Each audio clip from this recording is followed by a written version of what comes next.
It's not in the face! Thank you. Hello and welcome to Hey, Not the Face with your host, John Nash, and your producer, me, Steffi Haynes. And today we are going to talk about Francis Ngannou because it is Francis Ngannou Fight Week. John, are you as excited as I am? I am, but let's not forget he has a dance partner, a major dance partner who might actually be the A side in this, and that's Anthony Joshua. So it's a Ngannou Joshua fight week, I would say. I would say that it's all about Francis Ngannou. Well, I mean, listen, I have nothing against Joshua. I kind of enjoy him. I like what he's, him and Wilder and everybody kind of rejuvenated the heavyweight division, even though they never really fought. But I am definitely partial to Big Fran. I am definitely on the Francis Ngannou bandwagon. I'm definitely cheering. I'm going to be not impartial at all. I am very partisan. So, yes. I got to be honest at the same time. I got to favor Joshua in the bout that's coming up, but Ngannou is 100%. I want to see win, and I do give him this is not Conor McGregor going against Mayweather. No. This man has a legitimate, serious chance. I'm picking him. At least I think he does. I'm picking him. That's good. I would. I'm just being bold. If I made picks, emotionally I might have to, just from the heart. But I don't make picks, so. Sure you do. Yeah, I don't. I hope everybody just has a good time. Now, Anthony Joshua is in this, clearly the A side now that we're being serious. And the reason why he's the A side is because, John, tell us. Well, he's the A side because he's the more established boxer. Thank you. And he has a built-in fan base in the UK with built-in pay-per-view history. But I know if you go ahead, then I'll add my input on at the end. Well, I was going to ask you what you thought of his place in space since the back-to-back Usyk losses. And now I understand he's had 3 fights since then. He's won them all. And progressively, he's looked better and better in each fight. But his dance partners in those 3 fights were not world beaters. So I kind of have to withhold a little bit. Yeah, I mean, he's looked much better. I mean, not much better. It's hard to say, he's looked better than he fought against Usyk, because Usyk played probably the biggest part in why he didn't look as good. Right. Because Usyk's just a tremendous boxer skill-wise. But he's improved and looked better in his skills than he did pre-Usyk. So that's, I think, got a lot of people back on his bandwagon. He is, as soon as you become a star, even losing, you can retain that stardom. I mean, the arc of a boxer generally is you rise up the ranks, you become kind of known as the best or one of the best boxers in the world and win a title. That's when you can become a star. And then even when you lose a little bit, that fan base doesn't completely go. And his is stuck around. And plus, people that are curious are coming back. But I'll say, Big Francis Ngannou is a star now. His Q rating has really gone up since that Tyson Fury bout. Since he left the UFC, and there's been so much news about him. He brings in a different fan base because he also brings in a lot of African fans and fans in France, French fans, that he's popular in France and other parts of the world. But he also brings in a lot of MMA, UFC fans that didn't care about boxing but have come over to watch him. And if he does good, and especially if he beats Joshua, he will be the A side against anybody but the champ, because he is going to be a mega star if he wins this fight. Even against the champ, though, I feel like he would be the A side. He would arguably be maybe the bigger draw at that point. That's what I mean. Yes. But it's hard to say you're the A side when the champ holds the titles. Sure. And the titles are what generate more revenue than anything, because people want to see you go for the title. So that the champion, and plus if Fury beats Usyk and retains the belts, he holds a win. He will be also a major star. He'll have more of the leverage because he holds a win over you. So technically at that point, Ngannou might garner more fan interest, and you'd say that makes him the A side, but Fury would have more of the leverage still. So I would still say he's the A side. I'm going strictly off Q ratings since you mentioned it, though. Yeah, I mean, he's going to be, it will be through the roof. It'll be, Conor McGregor has been the biggest attraction in the fight business by just general interest since Mayweather left. I mean, it's hard to say Ngannou gets to that level, but he's going to be the next closest thing. I think he could get to that level, actually. Well, yeah, if he knocks out, again, this is really based on the presumption that something incredible happens, which is him like knocking out Joshua. There's a chance he goes to just a level that no one saw. But based on a picturesque, perfect knockout, besides that, he still could rise to, a top level draw. I mean, it's still going to be hard to match McGregor or even Canelo Alvarez, because Canelo Alvarez has the Mexican fan base, right? A built-in fan base with money that they spend consistently on boxing, where Ngannou gets, he has Nigeria and France and stuff, but they're not really known as major, or I should Cameroon, not Nigeria, Cameroon. Sorry, apologies to West African people there. Cameroon fan base, but it spills over into all of West Africa and probably France. And then UFC fans, but it's not, I don't think that, I'm not sure that's as hardcore of purchasers of pay-per-views as the Mexican American audience for Canelo in America. So how much do we think Francis is making for this fight? Well, we don't have exact numbers, but we have some estimates, because they told us it's like basically twice what he made in the UFC. I shouldn't say this fight. His previous fight, he supposedly made twice as much as he made his entire UFC career, more than that. So the estimates I'd heard thrown around, it's 8 figures. When people heard 8 figures, I think they always assume just 10 million, because they have to take the lowest number possible. But it was more than 10 million, but probably in the low teens. Let's say 13 million, 14 million total was the amount that was floating around. I heard he's going to get also about twice that, maybe more than twice that for this fight. And the two fights together, there is a chance at the end of when the Forbes, if this fight does really well and he does above and beyond what his guarantee purse is, there's a chance that when the Forbes list is made, that they can show to Forbes that he had made enough to make the bottom of that list, the number 50th guy, which would be around, last year means over 40 million total for 2 fights. So he stands to make a lot of money, and a lot more if he wins this fight. It's still early in the year. It's only March. Well, the Forbes list comes out in May, and it's only for the 12 months before. Okay, I didn't know that. So but the other ones have the annual year list one. So for them, if he wins this fight and he fights for the title, because if he wins, I don't think he's fighting for PFL, but if he wins one, fights for the title, I think it's guaranteed he makes the top highest paid athlete list. Oof. So awesome. I'm fingers crossed, I want him to just make history. Yeah, my old arthritic fingers are trying to cross right now. Just peeking over. There we go. So how much is Joshua making?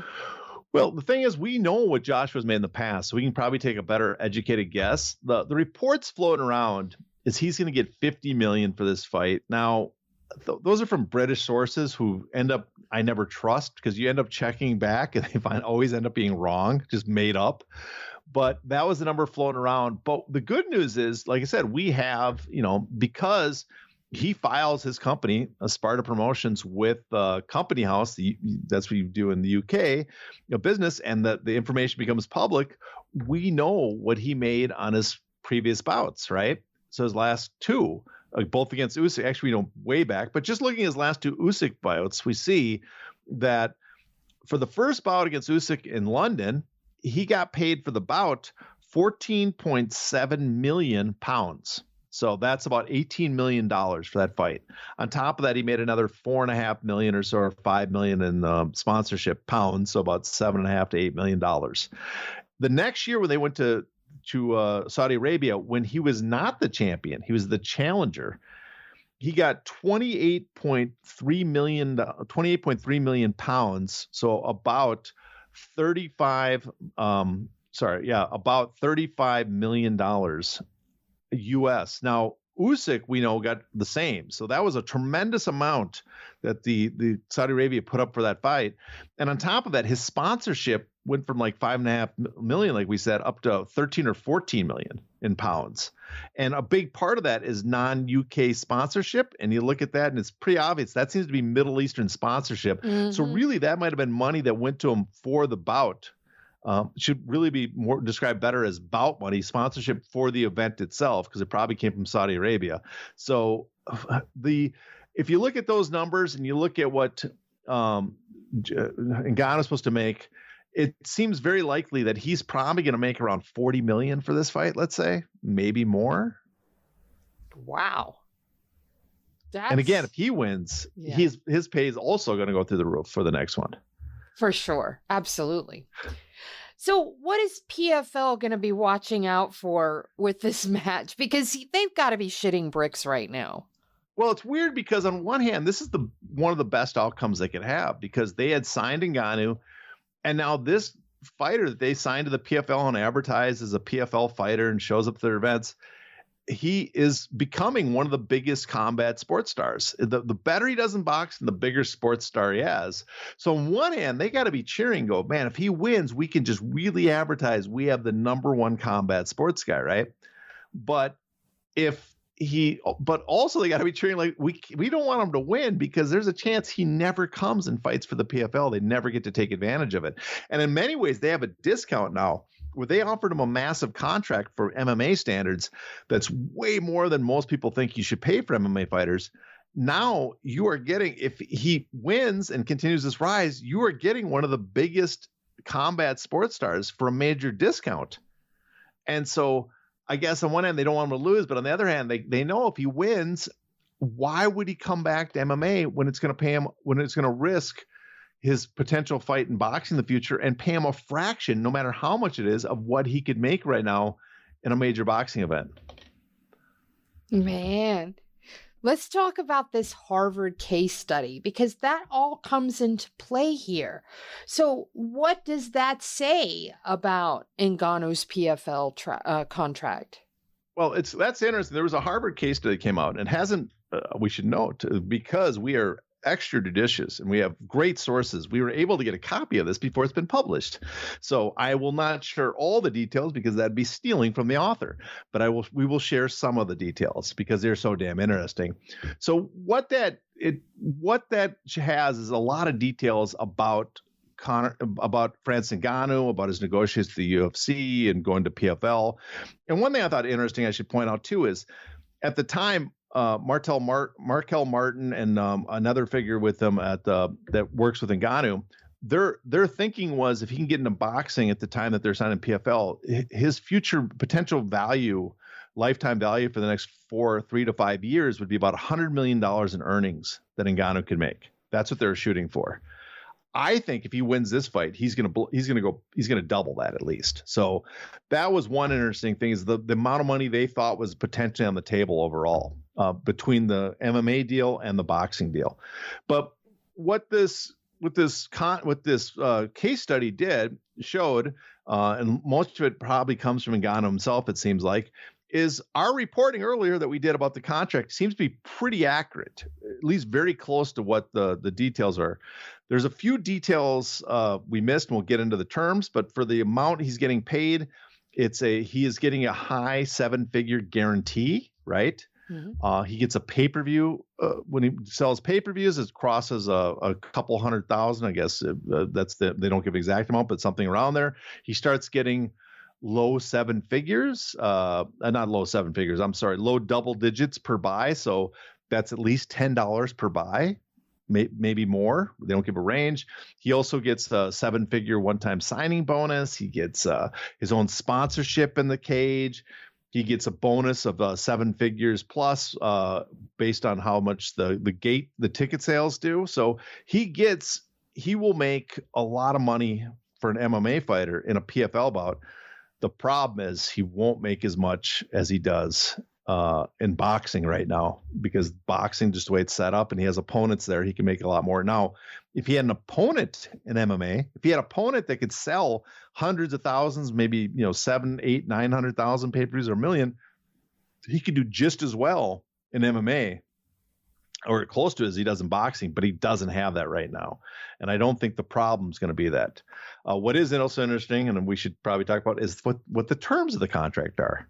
Yes, I am on pins and needles waiting. Well, apparently it's a 2-year contract for only 2 fights with PFL. Now, it doesn't mention this here, but Ngannou said this in interviews that he was not going to sign any contract that didn't have an end date, right? Basically a sunset like he had with the UFC. Mm-hmm. That means this contract surely has a sunset, right? And the 2-fight deal, they're supposed to give him a fight within a year of signing it, and then within another year after that. But there's, I guess, some carve outs if he gets 2 boxing matches. So my question is, at what point it seems like with only 2 fights under the deal and being 2 years and whatever the extensions, there's a strong possibility he continues doing well in boxing. This contract, I would guess, might sunset, terminate, reach its termination date before he ever even has a fight, possibly.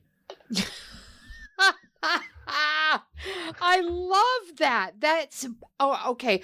Whoever did his contract was brilliant. Yeah, if that's true, now I don't want to say maybe there's an extension, maybe it'll be 4 years instead of 2, maybe. But the other thing I remember too is Ngannou, according to this case study, Ngannou knew that he did not have to fight Gane in the UFC. He could have waited out. He didn't have to finish his 8 fights. He could have waited out his contract, and his contract would be up a year later, right? But he decided, I am going to honor it and finish on my contract so no one can say I didn't honor my 8-fight deal. So with that kind of just trait that he has to honor agreements, that would suggest that Ngannou might not just wait out the whole deal. But it does mean that he has a lot of leverage over when he's going to come back and fight compared to box. Yeah. So when we look at what he's making, you would kind of think that other fighters would be like, hey, I want to do what Francis Ngannou did. Why haven't we seen this, though?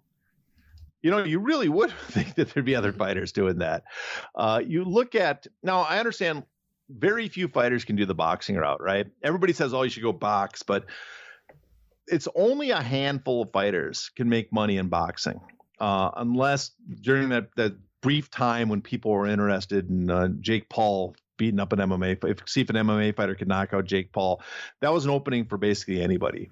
But now it's like the handful of fighters, there was for a time an interest in Jorge Masvidal boxing. I think that's gone. Conor McGregor, there's interest. There was interest in Nate Diaz. I don't know how much interest there is now after that Jake Paul fight. And Francis Ngannou. That's basically the only people that anybody has interest in seeing box is those handful of guys. And so that's not a route others can follow. But even then, without the boxing, you look at what he did with PFL and how PFL has made it very vocal that they're willing to pay a lot to UFC fighters because they need them so badly. No one has done what he's done. And it's surprising. One, I think, is that fighters are they're not aware. They can't imagine they can do it. It takes someone special like Ngannou, who literally brought in an attorney to read through the whole contract twice and explain the whole thing to him. And then realize based on that there was a provision that lets him leave the UFC after 5 years, no matter what. And I should note, other fighters and managers told Ngannou when he was doing the strategy, they told him, you're reading it wrong. It doesn't say that. You can't get out of your contract. And I know that because people were telling me that when I was doing my reporting. So he ignored them, trusted his attorneys, and stood up to the UFC, where I think other fighters either didn't go the route that he did and hired his own attorneys, or just didn't believe it and didn't have faith that it was true, or maybe just didn't think the risk was worth it because they didn't have the boxing payday potentially.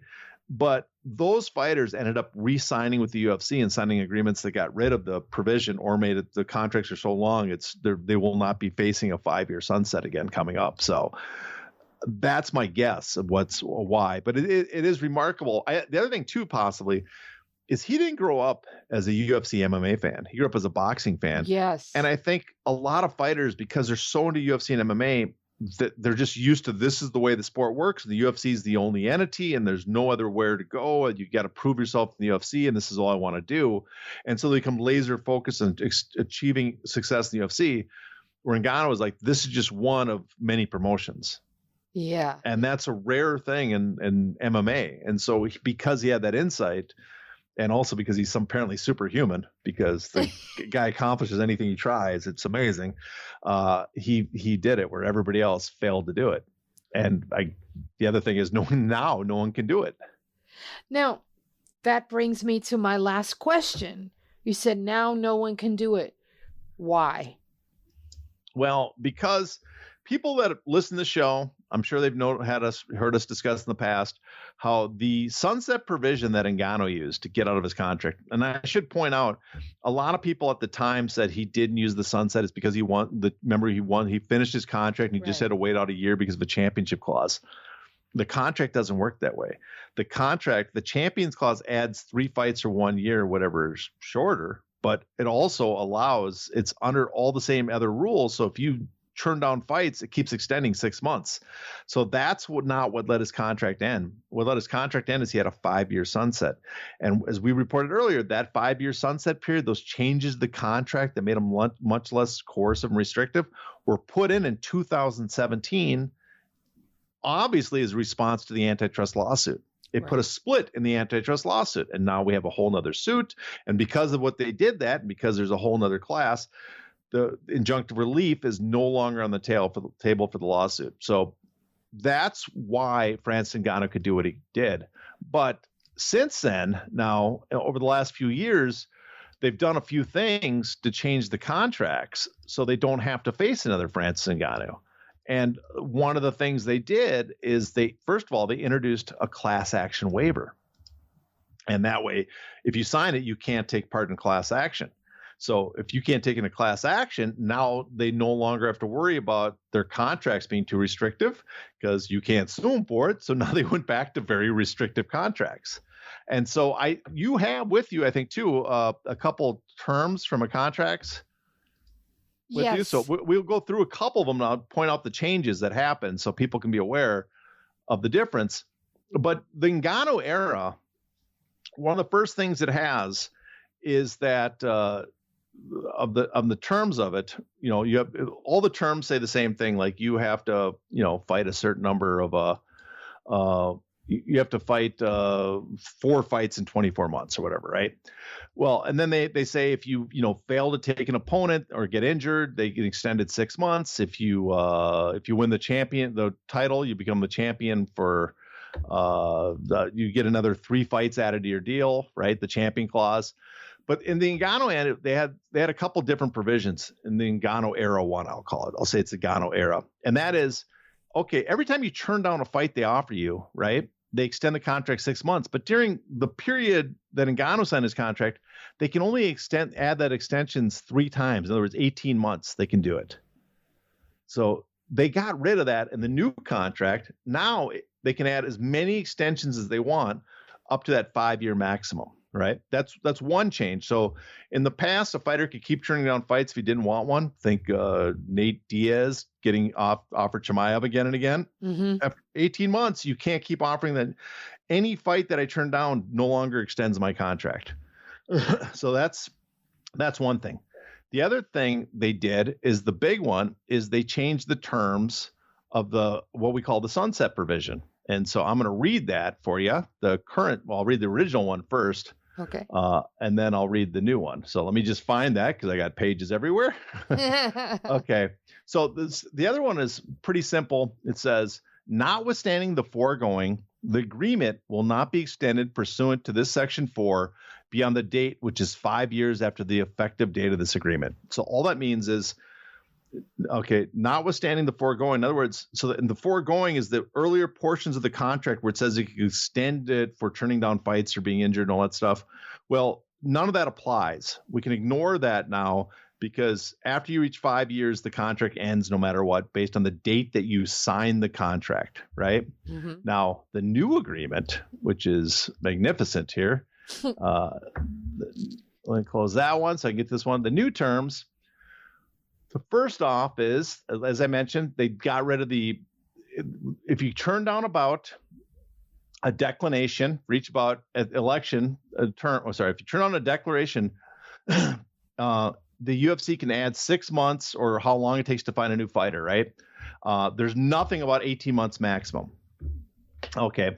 And then finally, notwithstanding the foregoing, the agreement will not be extended pursuant to this section 4 beyond the date, which is 5 years after the fighter's first bout under this agreement, provided that any period of time in which the fighter is unable to compete because she has been suspended or revoked by an athletic commission, or an anti-doping agency, or in which fighter unreasonably refuses to accept any bout offered by Zuffa shall not be counted towards such 5-year maximum term length. Now, it sounds the same. It's a 5-year max. But you notice right away, one is it's not when you sign the agreement, it's when your first bout is. So already right there, that adds several months to the agreement, right? Mm-hmm. In addition, during the period, this period is suspended when you are suspended or revoked by an athletic commission or an anti-doping agency. So anytime you're suspended by the new UFC, themselves, their own anti-doping agency that they made, not USADA, or an athletic commission suspends you, or, and I've asked attorneys, they think you could very possibly include injury suspensions that athletic commissions give out into this, right? That's just awful. Which would extend it even more beyond 5 years. So now it's when your first bout, now when you sign it, and if they include athletic commission injury suspensions, that could add months and months and months based on how many fights you have. And on top of it, or in which fighter unreasonably refuses to accept any bout offered by Zuffa. So what is an unreasonable exception of any bout? Basically, that would probably include fights where you say, I don't want to fight. I want to wait for my sunset. Mm. And that means you can't wait out your sunset, your 5-year max. And basically that just makes the sunset useless because there's not a hard 5-year limit. This goes back to the period when they're almost perpetual, these contracts. And that means no one going forward can do what Francis Ngannou did, which is just wait out a sunset, or what Paulo Costa did when his sunset was coming in and he demanded to negotiate a much better deal. Well, there is one that could possibly be, and that's Conor, right? There possibly, we think, because Conor signed a contract about the same time as Francis Ngannou, they added those terms to split it for the antitrust case. You would not select a carve out for any fighters, no matter how big, if the whole purpose was to show that you change your contracts, right? Uh-huh. So he very likely has that in his contract. Now, the question is, there is another provision in this that says if you retire, there's a separate 5-year period. Did Conor McGregor retire so that he could get on the juice to get back into shape and to do the movie and all that? If he did, that might have added time to his sunset period, right? And there's a caveat to that as well, right? You have to put it in writing. Yeah, you'd have to put it in writing, but I imagine he put it in writing. You would think you'd have to notify him, put it in writing to be able to be taken off the USADA program. So that I'm imagining that's what he did. And that's the case. It might be a year or two after the sunset, might be a year or two later. And his sunset would have been sometime fall of last year. So it might not be until next year, might not be the year after that. So it still might be a while, but but the other possibility is it's coming up soon. I mean, who knows for sure? Wow. Okay, I do have one last question, and it's basically for clarification. I notice you keep saying Zuffa. Is that, how is it that they're using Zuffa in new contract language? Well, because Zuffa is a legal entity they use. It's basically, it's the same as UFC. There's a hierarchy where that's UFC. Okay. There's now TKO, UFC Holdings, Zuffa, and then UFC under Zuffa, which is strange enough. But Zuffa is the legal company that does the business. UFC is the brand name, so it's the same company, but for legal documentations they use Zuffa, and for the public it's UFC. I always assumed that when Endeavor took over, that Zuffa went away. Well, it kind of did because they made a UFC Holdings, but I don't know for sure why they kept Zuffa, but a very strong possibility is because Zuffa was under a lawsuit and was liable, and they inherited that liability. They had to keep the name. They had to keep the company going. Okay, I see now. Okay, that's just me just pondering, taking a guess, but that seems like it's a possibility. Okay. I'm just curious because, like I said, when Endeavor came in and took over, it's like all references to Zuffa disappeared except in these court documents. Yeah, pretty much. Well, the other thing too is besides look at Endeavor, all the companies, Endeavor, William Morris, there's different versions of William Morris, different versions of Endeavor, all within the same parent company. Yeah. It gets confusing, but it's a good thing you pointed that out because that's one thing I notice is people get very confused, especially newer fans, about what Zuffa is, or even older fans who think Zuffa is gone. But Zuffa and the UFC are the same thing, just different just in one's the public brand name and the other's the legal corporation. Well, all right. That about puts a pin in this episode. And right now, I'm going to ask you to predict Francis Ngannou versus Anthony Joshua. Like, I want a round, I want a method, I want the winner. Tell me right now. I thought you said I want you to tell me exactly how Francis is going to win, what round. Exactly. I mean, I have to favor Joshua. I have to favor Joshua that he will slowly. I mean, just based on the fact that we have much more tape on Joshua, much more history, that I favor him. But I'm going to give two. I mean, my 60% chance Joshua takes that Ngannou goes later rounds and Joshua beats him down at some point. I don't think he knocks him up at maybe ref stop, let's say, in the very end of the fight. The other possibility, which is not, 40%, is Ngannou catches him in fourth or fifth round and just terminates him. Yeah. I mean, it could go to a decision too, but I don't see, that's the one thing. I don't see Francis winning a decision against Joshua. It's just because he's not, as much as he's just not the better boxer. He hasn't the skill. But one thing I think Francis showed, one is boxers, MMA fighters, heavyweights are not very athletic, right? Mm-hmm. I mean, that's one thing. They're often just trash compared to the other weight classes. Mm-hmm. And I think with Francis, and I talk to some boxing people, one thing he shows is just kind of like he really revealed, we thought Fury was this great guy, but he really revealed kind of how trash he is, which is a mean thing to say. But what I think part of it is people miss is, I think Ngannou is like a super athlete. And because he comes out of Cameroon and because he had no opportunity to do anything, he got into fighting, UFC and boxing. If he was in the US at a young age, he would have been like a middle linebacker, an edge rusher. Yeah. In the NFL, we would have never seen him in combat sports. It's only because he comes from an impoverished background and his route he took that we even have him here. But he is an athlete beyond what he's like, a Yoel Romero figure. One of the few, he's a super athlete that we have in the sport, and not many heavyweight boxers are super athletes because the good ones are, doing something else. Yeah. He's definitely something special, and to be doing this late in his athletic prime too.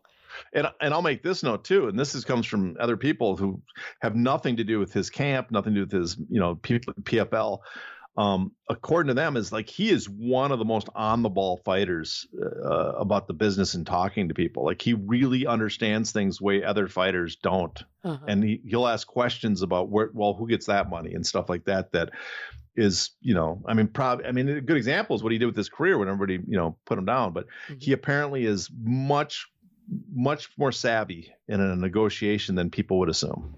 Well, he also seems, if you look at him from a purely athletic aspect, just watching his fight with Fury, he looked sharp, crisp. He looked like he'd been doing it for a long time. He looked like he belonged there.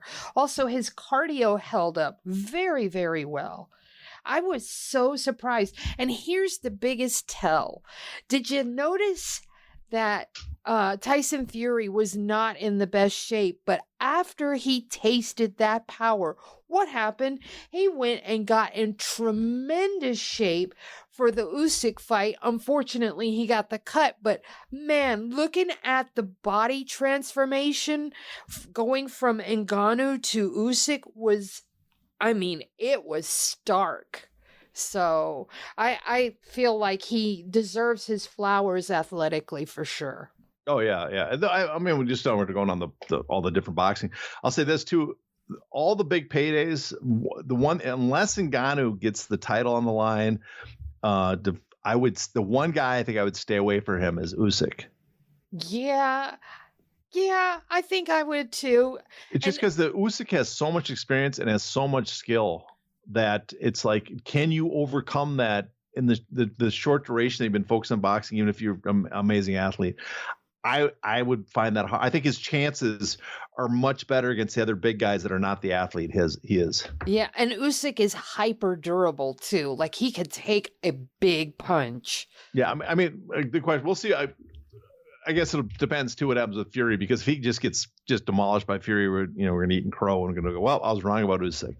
That was the guy to take on. But I just right now, I think no. In fact, I give Usyk a pretty good shot against Fury. Me too.